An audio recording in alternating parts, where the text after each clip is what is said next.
What is up, YouTube? Welcome to PanFro Games, and in today's video, we have another easy shiny hunting exploit location for Pokemon Scarlet and Violet, the Teal mask. In this video, we're going to have a bunch of different Pokemon that we can hunt via both daytime and nighttime in just one spot. And of course, guys, like this type of content, enjoy my videos, please leave a like, subscribe if you're new. I really appreciate it. Consider supporting the channel by joining the Pan Fam by hitting that join channel member button below. So let's begin on where this spot is. So once again, we're going to the Kid Economy Hall flying area. You want to fly right down here. And this is actually very similar to the Sandshrew area. I actually discovered this when I was recording the Sandshrew. So the Sandshrew location that we did was this cave, but if you keep going down all the way to the floor here, you notice that we have a lot of different Pokemon that we could potentially shiny hunt here, which is pretty dope. And what we're gonna actually do is we're gonna go over to this corner right over here, and we're just gonna go save our game, and this will give you a general idea of what you can hunt at the nighttime location here. So what we're gonna go for is something really cool that actually did not spawn immediately. And one, we're gonna set up a picnic. You're always gonna set up a picnic for all these types of hunts. Very important that you do that. Makes your life much easier. And we're gonna be doing a picnic reset shiny hunting method here. So the first sandwich that we are going to be doing is going to be a fairy type sandwich, because there is only one fairy type that spawns at night here. Actually, there's two, but it's the same line. It is the Cleffa and Clefairy line. They actually spawn down here, and you're going to use one tomato and one salty and one spicy. This will guarantee us getting the encounter power level 3, sparkling power level 3, and tidal power level 3, so we can easily shiny hunt Cleffa and Clefairy. Now I'm going to say this hunt is gonna be a little bit hard if you want to just go for Cleffa alone, because you do get them both. And funny enough, Clefairy is much more common than Cleffa, which is pretty interesting to see that the baby isn't the more common spawn here. But with some diligence and persistence, you'll be able to come out with, at the very least, a shiny fairy. All right, so we got sparkling tidal power and encounter power level 3 and ready to begin this hunt. We're gonna do a picnic method, and we're gonna be looking over here. That Sandshrew that spawns in is something you want to actually auto battle and take out. It is a static spawn Sandshrew. So use your auto battle Pokemon, take it out, and then return, and then everything's gonna be good. But you can see that we do get a bunch of spawns in. Of course, that was a little bit scuffed because of Sandshrew. Let's just reload this real quick. Redo that. But yeah, make sure you take out the Sandshrew, because they'll take out one of the spawns, and you do get a full 15 spawns if you do wait for, you know, a couple of seconds out here. So you can see that we get a clusters of Clefairy with Cleffas in the middle, and that's going to be a total of 15 spawns. And the shinies are very obvious for these guys. The Clefairy and Cleffa both have like green tipped ears, especially the Clefairy. It's much more neon, so it's going to be super easy for you to actually see and notice these guys. Sometimes you do get individual Cleffa spawns, and the Clefairies sometimes come individually as well, but you know, you do have a good chance of getting a group spawn as well. So this is actually gonna be a pretty good shiny hunt for both of these guys. Obviously, Cleffa is like the gem here, because you know, you would have to either use a location that only has Cleffa, which I haven't discovered yet, or you use a egg hatching method, which is honestly not that fun or great. There we have it. In 15 minutes, we got ourselves the shiny Clefairy. Not the shiny Cleffa I really wanted, but we got ourselves the shiny Clefairy. Very obvious, you know, they don't run away. So yes, pretty easy shiny hunt overall, because you do get those clusters. Obviously, the Cleffa is going to be the real challenge here, but hey, it's a good shiny, and I'll take it. I mean, it's about, I would say maybe like 60-40 Clefairy to Cleffa in this location. Let's just catch this real quick in a quick ball, and we'll move on to our next shiny hunt. Now for our next shiny hunt, we're gonna be going for a normal type sandwich. We're going to use a fried fillet, one salty, and then you can use a sweet, spicy, or sour. Let's toss a sour in here. And for this, we're going to be making a normal type sandwich so we can shiny hunt for Hoothoot. This only works at night, so make sure it is nighttime. If you do this during the day with this sandwich, you can actually get Starly, but Hoothoot's a new Pokemon, so let's try to get that first. As you can see, we have sparkling tidal and counter power level 3 and ready to begin this hunt. As you can see, the Hoothoot's come in pretty quickly. They're not cluster spawns or individual spawns, but they're coming pretty fast.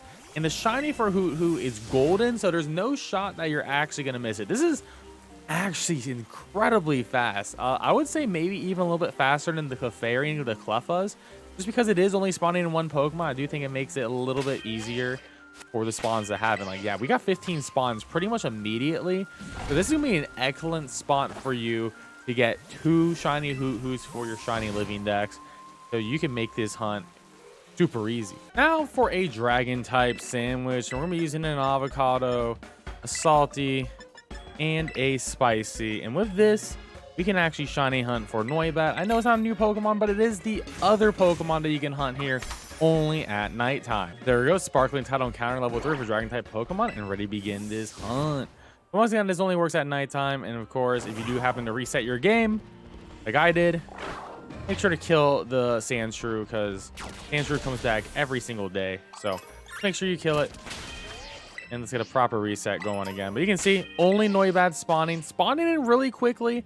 There are better spots in the base game where it's like cluster spots with Noibat and Noivern. But if you really only want Noibat, this is clusters of Noibat, and they do spawn in pretty quickly. The shiny for Noibat is very obvious. They are green, and you do get a full 15 spawns here. Next up, we're going to be doing an ice type sandwich, and with this, we can hunt for Swinub. So we're going to be using 1 cloth stick, 1 salty Herba Mystica, and you can either use a spicy or a sour Herba Mystica. There we go, sparkling title encounter level 3 for ice type Pokemon, and ready to begin this hunt. So with this, we'll only be getting Swinub, which is pretty great. Once again, we're gonna be getting those 15 spawns coming in. Swinub seems to be maybe a little bit slower, just a tad slower spawning in than the couple of other Pokemon we've already done, but still really good. And the shiny for Swinub is very easy to tell. It is going to be a green shiny, all green, no brown on it. You can do this whenever. The time of day does not matter like the other hunts that we've done. So go forth and do this whenever. This is definitely going to be one of the better spots for Swinub. I'm sure I could probably find a better one in the future. I'll definitely be on the lookout. But I really do like this spot. Like I said, 15 spawns, all exclusive. And good luck on your shiny hunt for our green little piggy. Next up is a rock type sandwich, and we're using 1 piece of bacon, 1 salty, and you can use either a sweet, sour, or a spicy to get this rock type sandwich. And with this sandwich, we're gonna be shiny hunting for Rockruff. Yes, I know Rockruff huntable in the base game. However, this is gonna be a pretty good spot to get it. Much better than that previous spot I featured on the channel a while back. There we have it, sparkling title encounter level 3 for rock type Pokemon, and ready to begin this hunt. And with this, whether it is daytime or it is nighttime, we're going to be getting Rockruffs spawning in all over. Once again, up to 15 Rockruffs will spawn in. They're a little bit slower, you're noticing, not as quickly as some of the other spawns, but that could just be a bad first pull here. Now, Rockruff is pretty interesting because one, well, shiny is blue and is very beautiful.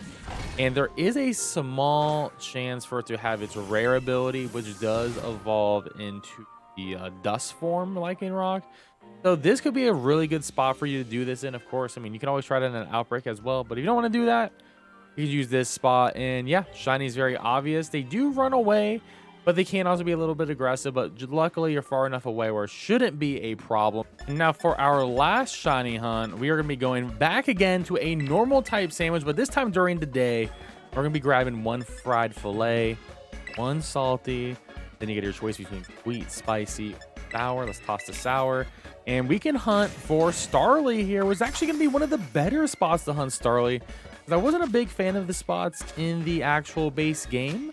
And I think this spot is definitely better at the end of the day. There we have it, sparkling title encounter level 3 for normal type Pokemon, and ready to begin this hunt. And once again, always remove your Sandshrew before you do anything, as it will eat up a spot. As you can see, we are getting a couple Starly spawning, but let's do a proper reset once again. I hate that Sandshrew that keeps on spawning there whenever I have to turn off my system. It is not great. Keep that in mind. All right, once again, we're gonna need a couple of Starlies coming in. They do have a decent cluster spawn that shows up, but you also get some individual spawns as well. Sort of like you hope you get lucky and get the cluster spawns in front of you.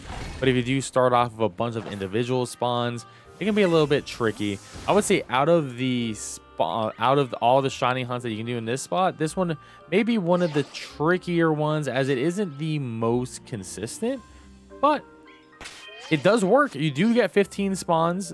You just gotta hope that you get, you know, your clusters instead of your individual spawns here. I wonder how like the game is coded where the Starly isn't like showing up as well. But this is honestly better than anything in the base game.